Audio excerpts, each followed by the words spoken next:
Dans la dernière vidéo, j'avais partagé avec vous quelques stratégies pour épargner au max. Aujourd'hui, nous allons puiser dans ces épargnes pour générer des revenus. Et si tu n'as pas encore regardé la vidéo sur l'épargne, je t'invite à cliquer sur le lien qui va apparaître à la fin de cette vidéo. Je vais partager avec toi 5 business avec une marge de rentabilité envisageable qui, à mon avis, devrait faire travailler ton argent pour ne pas dire tes épargnes pour toi. Car à un moment de ta vie, ton argent devrait aussi travailler pour toi.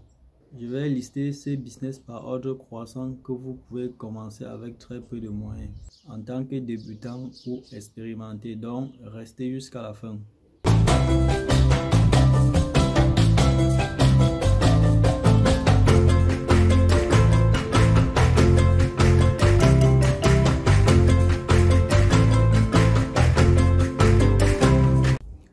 Salut et bienvenue sur ma chaîne, j'espère que vous allez bien. Moi c'est Vitris Tafokam. Ici on parle de ton développement et celui de ton peuple. Si vous n'êtes pas encore abonné sur la chaîne, je vous invite à le faire et surtout activer la cloche pour les prochaines vidéos. Car ensemble le chemin sera plus court. Les business que je vais partager avec toi ne sont pas des plein temps business, donc ça va te permettre de créer d'autres sources de revenus. Le premier business, c'est pour toi qui vis en ville avec peu de moyens mais a pu économiser un peu d'argent et n'a pas d'espace pour commencer un petit truc. Tu oublies certainement la maison de tes parents ou la maison familiale. Achète une poule et un coq. Et si tes moyens le permettent, achète beaucoup de poules. Il faudrait juste respecter le quota, un coq pour 8 poules. Tu peux aussi avoir la chance que ton voisin ait déjà un coq. Donc tu auras juste à acheter les poules. À part un petit coin de la maison au village, tu n'auras pas besoin de les nourrir. La nature fera le reste à ta place. Donc ça ne demande que la volonté et un tout petit capital. Parlons de rentabilité. Quand je dis rentabilité, tu es curieux alors que tu n'as rien commencé. Évidemment, il faut savoir où se trouve le bout du tunnel avant de commencer. En 6 mois, tu peux bien faire une marge de 80% de ton investissement, car tu n'apportes pas grand-chose jusqu'à la vente. Je ne t'invite pas à aller créer une ferme dans la nature. Ici, on parle d'une dizaine de volailles. Le deuxième business consiste en une petite transformation qui va créer une grande valeur ajoutée et est adaptée aux zones de production.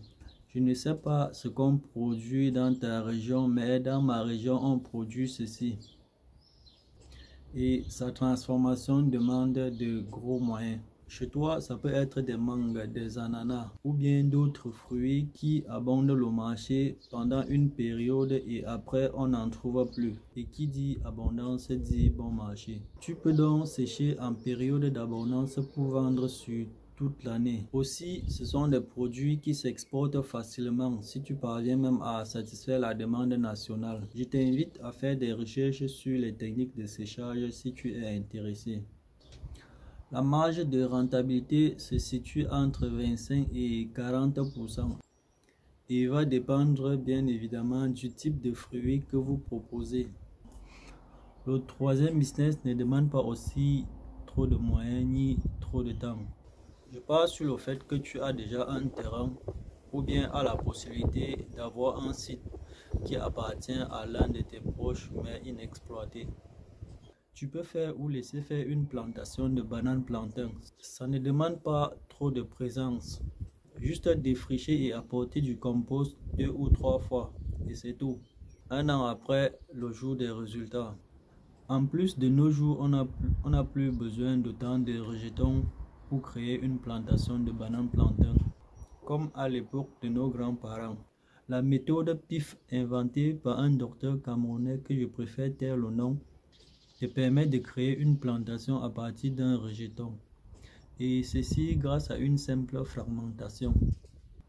Je mettrai aussi le lien concernant la méthode PIF dans la barre de description pour ceux qui sont intéressés. En ce qui concerne la rentabilité, je suppose que tu as juste 1000 mètres carrés de terrain. dont environ 250 plants. La rentabilité se situe entre 35 et 55% la première année et va bien sûr chuter dans les prochaines années. Ici, il faudra ajouter que la rentabilité va dépendre de la saison de production. Si vous produisez en saison normale, je veux dire arrosé par la pluie, ou bien à contre-saison en apportant de l'eau par irrigation ou bien par pompage. Dans le deuxième cas, tes régimes de plantains se vendent cher car pas trop de concurrence sur le marché. Le quatrième business, c'est l'élevage des poulets de chair. C'est un all-time business. Si déjà tu as un site, c'est l'idéal. Sinon, crée-le. Tu as aussi la possibilité de louer l'espace. Contrairement aux autres business, ici, il faut la présence permanente. Pas forcément beaucoup de moyens car tu peux commencer selon tes capacités. Si tu investis dans les poulets de chair, tu peux gagner 30 à 40% de ton investissement et ceci en 45 jours. Et pour faire beaucoup de gains dans l'élevage des poulets de chair, je te conseille de commencer par la culture du maïs et du soja, car ces deux céréales représentent plus de 70% de l'aliment des poulets. Le cinquième et dernier business, pour ceux qui ont un peu de moyens, c'est un business peu connu mais qui fait des millionnaires. Il sort aussi du commun. Quelqu'un avait dit money not get color. Dans toutes les maisons, disons dans presque toutes, on trouve des fosses septiques où les déchets vont être évacués et stockés au fil des années. Tu peux donc apporter tes services qui consistent à vidanger ces fosses. Comme j'ai dit au départ, c'est un business qui demande un peu beaucoup de moyens financiers pour l'acquisition d'un camion adapté. Dans beaucoup de villes, on compte au bout des doigts et dans d'autres villes, on n'en trouve même pas. Rentabilité. Ici, on ne peut pas donner les chiffres car ça s'étale sur plusieurs années. Mais une chose est sûre, c'est très rentable et la concurrence est presque inexistante. J'espère que tu trouveras ton compte dans tous ces business que je viens de citer. Surtout, n'hésite pas de donner ton point de vue dans les commentaires. Porte-toi bien et à bientôt.